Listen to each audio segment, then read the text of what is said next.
Good afternoon, Anne Arundel County. Good afternoon, America. Welcome to Promoting Community Conversation and Discovery. I'm your host, Anthony Bynum. The name of our production company is the Glen Burnie Players. These are exciting times. The weather has been so beautiful, so beautiful.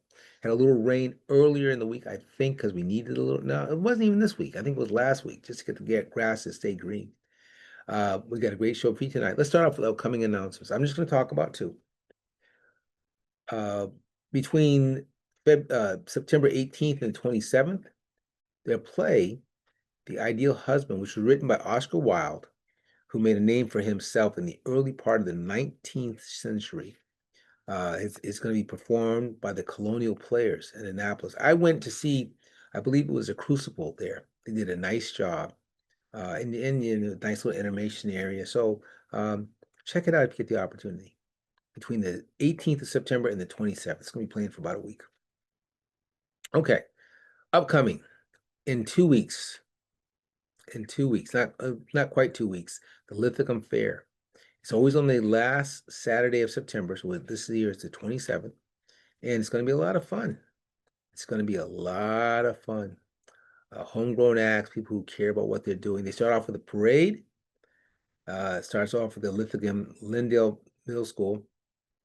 They work out to St. John's Field, which is right across the street from St. John's Lutheran Church. It's a great event. It's been going on for a long time. I talked about it, I think, 2 weeks ago. It's a fundraiser for Nikon and Hope for All. So you get a chance, you might want to check it out. For me, when it comes to carnivals and fairs, it's all about the fried dough. The first experience I had with great fried dough was the New Boston Fair. And I was a kid. I was 17, 16, 17 years old. And all weekend long, I was just eating that fried dough because it was so good. It was so good. Okay, so let's go on. Now, Felix, these are the people who air our shows for us. So we want to thank the people at AAC TV, that's right here in Glen Burnie. Greenbelt Cable Access, that's in PG County. Thank you for airing our shows. Amherst Media in Amherst, Massachusetts. Thank you for airing our shows. Manhattan Neighborhood Network in the Big Apple. Thank you for airing our shows. And Brunswick TV3. Thank you for airing our shows.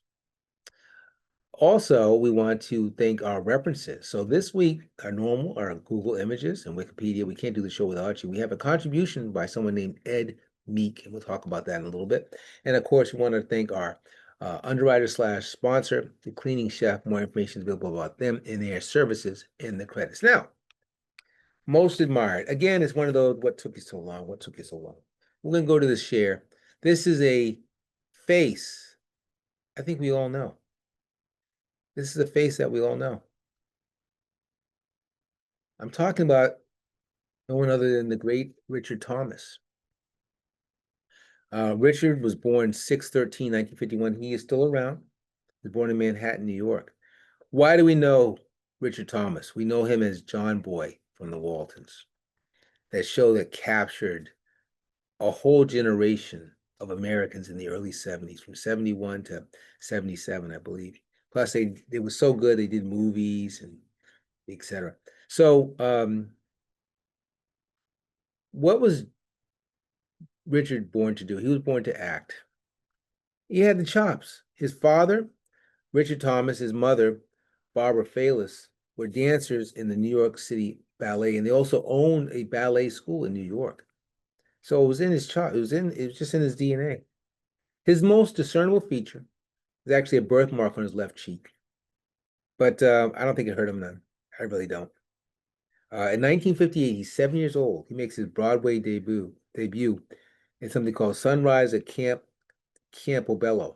Now, notice I didn't say the Christmas play in elementary school. Broadway, right? That's the biggest stage in New York, period.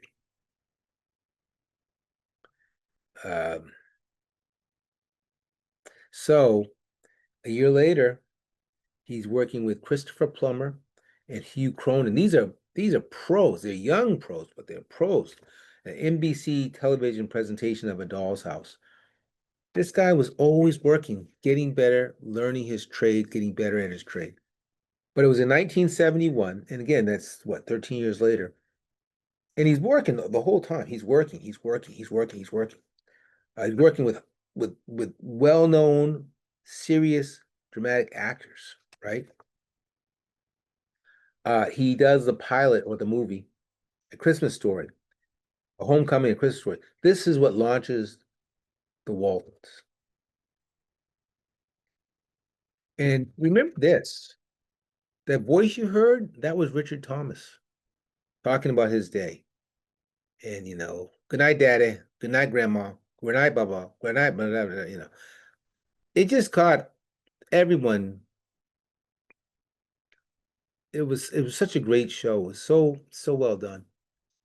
And what I always liked about the Waltons is that there were always two storylines, a big storyline and a sub storyline. And that's how they rolled. That's how they rolled. Um, he's still acting now. Matter of fact, after he left the Waltons, he did a couple of bad guys. I thought at the time it was because he needed the work, but actually, I don't think he ever really needs the work. I think he just wanted to stretch himself out a little bit. So, to a great actor, Richard Thomas, hats off to you. This week, he's our most admired. All right, now we want to talk about something of consequence regarding Anne Arundel County. And what we're going to look at is the Kinder Farm Park. It's located in Millersville. 288 acres park has a variety of natural settings, recreational activities, which include walking, bird watching, fishing, picnicking. You can also view farming artifacts from the 1930s, tools used to harvest tobacco and the like. The farmhouse, which is still active, was built in 1925. They have a working farm. The animals are cared for by volunteers.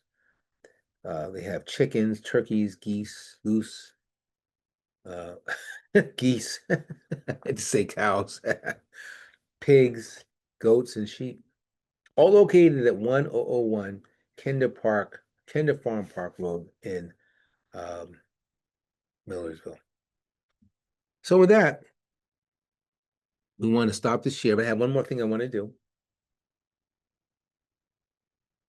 Oops, stop the share. There we go. I have one more thing I want to do. It's a poem. This poem is called His Name is John. I'm going to increase this just for a second here. Okay, so here's how it goes. It's written by Ed Meek, and here's how it goes. If you hadn't named him, you could say it wasn't meant to be. If you had another boy, you could have wiped the slate clean. Use the name again, but you never had another boy. John is your name too, and sometimes when someone calls, you hear an echo. On weekdays, you listen and succumb to the sadness. A lake you fall into fully clothed. You emerge cold to the bone. At such times, you wonder who he might have been, how he would have sounded when he laughed. He spent less time out of the womb than in it. Now, no one in the family mentions the baby, so each year you kneel, light a candle, and say his name. It's very, very profound. You don't quite know what's going on until the very end. And that's probably what a good poem is made up. So everybody, again, these are exciting times here in Anne Arundel County. Exciting times. So for everyone here at the Glen Burnie Players, again, my name is Anthony Bynum. Until next time, bye-bye.